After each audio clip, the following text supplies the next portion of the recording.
അർജുൻ്റെ ചെറുപ്പം മുതലേയുള്ള പരിചയക്കാരനാണ് ഈ കഥ പറഞ്ഞത്. അദ്ദേഹം പറയുന്നത് ഇങ്ങനെയാണ്: ഞാനുമായിട്ട് ചെറുപ്പം മുതലേയുള്ള ഒരു ബന്ധമാണ്. ഒരുമിച്ച് കളിച്ചു വളർന്നവരാണ് ഞങ്ങൾ.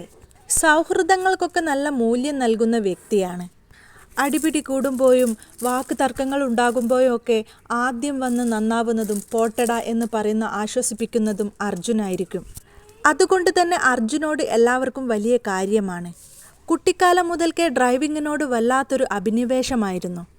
കുട്ടിക്കാലത്തൊക്കെ ഏത് വണ്ടി കണ്ടാലും അതിനെ തൊട്ടു തലോടുകയും അതിനെക്കുറിച്ച് അറിയാൻ ശ്രമിക്കുകയും ചെയ്യുമായിരുന്നു. യാത്രയും വാഹനവും ഒക്കെ ഏറെ ഇഷ്ടമാണ്. ബസ്സിൽ കയറുകയാണെങ്കിൽ ഡ്രൈവറോട് അടുത്തുള്ള സീറ്റിലാണ് ഇരിക്കുക. ഞാനാണ് അവന് ഡ്രൈവിംഗ് പഠിപ്പിച്ചു കൊടുത്തത്. കാറിലാണ് ഡ്രൈവിംഗ് ആദ്യമായി പഠിച്ചത്. ഡ്രൈവിംഗ് പഠിപ്പിക്കാൻ ഒരു ബുദ്ധിമുട്ടുമില്ലായിരുന്നു. പെട്ടെന്ന് തന്നെ പഠിച്ചു. പിന്നീട് അവനൊരു എയ്സ് വാങ്ങി. കുറെ കാലം ആ ഒരു വണ്ടിയിലായിരുന്നു പോകൽ. 1-2 വർഷത്തോളം അവൻ ഇവിടെ തന്നെ ഉണ്ടായിരുന്നു. +2 പഠനമൊക്കെ കഴിഞ്ഞ് ഒരു 6 വർഷം കഴിഞ്ഞാണ് ലോറി ഡ്രൈവർ ആയത്. +2 കഴിഞ്ഞതിന് ശേഷം പഠിക്കാൻ പോയില്ല. ചെറിയ ചെറിയ തൊഴിലുകളൊക്കെ ചെയ്ത് ജീവിച്ചു പോന്നു. ആദ്യമൊക്കെ പെയിന്റിങ്ങിന്റെ ജോലിയായിരുന്നു. പെയിന്റിങ്ങിന് പോകുന്ന സമയത്ത് ജോലിയൊന്നും ഇല്ലെങ്കിൽ വണ്ടി ഓടിക്കാനും പോകും. ബസ്സിലൊക്കെയും ഡ്രൈവർ ആയിട്ട് പോയിട്ടുണ്ട്. അവനൊരു കഠിനാധ്വാനിയായിരുന്നു. ഒരു ദിവസം പോലും വെറുതെ പാഴാക്കില്ല. അവനെന്നും പ്രാരാബ്ധങ്ങൾ ഉണ്ടായിരുന്നു. ആ സമയങ്ങൾക്കൊക്കെ അവനൊരു പ്രണയമുണ്ടായിരുന്നു. ആ പെൺകുട്ടിയാണ് കൃഷ്ണപ്രിയ. അർജുൻ്റെ ഭാര്യയാണ് കൃഷ്ണപ്രിയ. 3 വർഷങ്ങൾക്ക് മുമ്പാണ് കൃഷ്ണപ്രിയയെ അർജുൻ വിവാഹം കഴിക്കുന്നത്. ഒരുപാട് ആഗ്രഹിച്ചു കിട്ടിയതാണ് അവളെ. ഇരു വീട്ടുകാർക്കും എതിർപ്പൊന്നുമില്ലായിരുന്നു. 2 വീട്ടുകാരുടെയും സമ്മതപ്രകാരമാണ് വിവാഹം ആഘോഷപൂർവ്വം തന്നെ നടന്നു.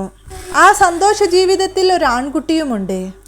വീട് വെച്ചതിൽ ചില ബാധ്യതകളുണ്ട്.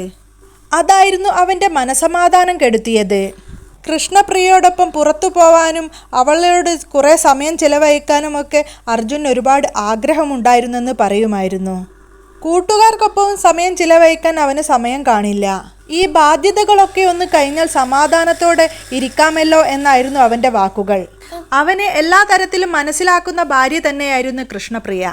ലോറിയിൽ പോയി കഴിഞ്ഞാൽ 1-2 ആഴ്ചയൊക്കെ എടുത്താണ് അർജുൻ വീട്ടിലേക്ക് എത്തുക. എടാ പുറത്തേക്ക് വരുന്നില്ലേ എന്ന് ചോദിച്ചാൽ ഇപ്പോൾ വരുന്നില്ലടാ എന്നാണ് മറുപടി. നാളെ ലോഡ് എടുക്കാൻ പോവാനുണ്ട്, ഇന്ന് ഞാൻ കുടുംബത്തോടൊപ്പം കഴിയട്ടെ എന്നാണ് അവൻ്റെ മറുപടി. കൂടെ മറ്റൊരു ഡ്രൈവർമാരെയും കിട്ടിയില്ലെങ്കിലും ഒറ്റക്ക് പോകുന്ന ശീലവുമുണ്ട്. ഇത്രയും ദൂരം ഒറ്റക്ക് പോവല്ലടാ എന്നും ഞങ്ങൾ പറയാറുണ്ട്. അതൊന്നും ഒരു പ്രശ്നമല്ലടാ എന്നാണ് അവൻ്റെ മറുപടി. എല്ലാ കാര്യവും നോക്കിയും കണ്ടും ചെയ്യാനുള്ള ഒരു കഴിവ് അവനുണ്ട്. അതവൻ്റെ കുടുംബത്തിൻ്റെ കാര്യത്തിലാണെങ്കിലും ജോലിയുടെ കാര്യത്തിലാണെങ്കിലും അവൻ എപ്പോഴും അങ്ങനെയാണ്. എല്ലാ കാര്യവും പക്വതയോടെ ചെയ്യേണ്ട രീതിയിൽ ചെയ്തു തീർക്കും. മാത്രമല്ല അർജുൻ ഒരു DYFIയുടെ സജീവ പ്രവർത്തകൻ കൂടിയായിരുന്നു. ഈ രംഗത്ത് വളരെ ആക്റ്റീവായിട്ട് പ്രവർത്തിക്കും. നാട്ടിലും വീട്ടിലൊക്കെ എന്ത് പ്രശ്നങ്ങളുണ്ടെങ്കിലും എല്ലാത്തിനും മുന്നിലുണ്ടാവും. അകമഴിഞ്ഞ് സഹായിക്കും. ഇങ്ങനെയാണ് അവൻ്റെ കൂട്ടുകാരൻ പറയുന്നത്. എന്നാൽ അവൻ്റെ അച്ഛനും അമ്മയും പറയുന്നത് ദിവസം 3 തവണയെങ്കിലും അവൻ വിളിക്കും. 1 തവണയെങ്കിലും വീഡിയോ കോളും വിളിക്കും. കിടക്കുന്നതിന് മുമ്പ് തന്നെയും അച്ഛനെയും ഭാര്യയെയും ഒക്കെ വിളിക്കും. തങ്ങളുടെ എല്ലാ വിവരങ്ങളും അന്വേഷിക്കും.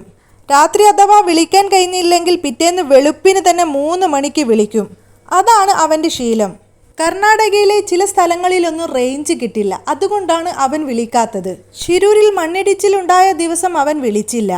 വിളിക്കാത്തത് കണ്ടപ്പോൾ കൃഷ്ണപ്രിയ അങ്ങോട്ട് വിളിച്ചു നോക്കി. അപ്പോൾ റിങ് ചെയ്യുന്നുണ്ട്. അതുകൊണ്ട് സംശയമൊന്നും തോന്നിയില്ല.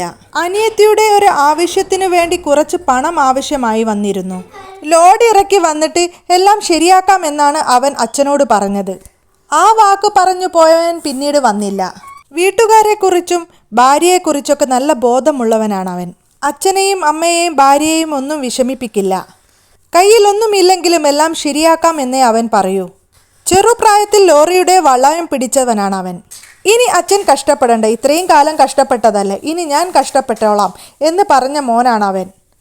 ഉള്ളതുകൊണ്ട് സന്തോഷത്തോടെ ജീവിക്കുന്നവനായിരുന്നു അവൻ. ആ വീടിൻ്റെ വിളക്കും അത്താണിയും എല്ലാമായിരുന്നു അവൻ. ഒരുപാട് ആഗ്രഹങ്ങളുണ്ടായിരുന്നു. ബാധ്യതകളെല്ലാം തീർത്ത് കൃഷ്ണപ്രിയയോടൊപ്പം സന്തോഷത്തോടെ ജീവിക്കണം. അച്ഛനും അമ്മയോടൊപ്പം സന്തോഷത്തോടെ ജീവിക്കണം. തൻ്റെ പൊന്നോമനെ ഒരു നല്ലൊരു നിലയിലെത്തിക്കണം. അങ്ങനെയുള്ള ഒരു പിടി ആഗ്രഹങ്ങൾ ബാക്കിയാക്കിയാണ് അർജുൻ ഇപ്പോൾ എവിടെയാണെന്ന് പോലും അറിയില്ല.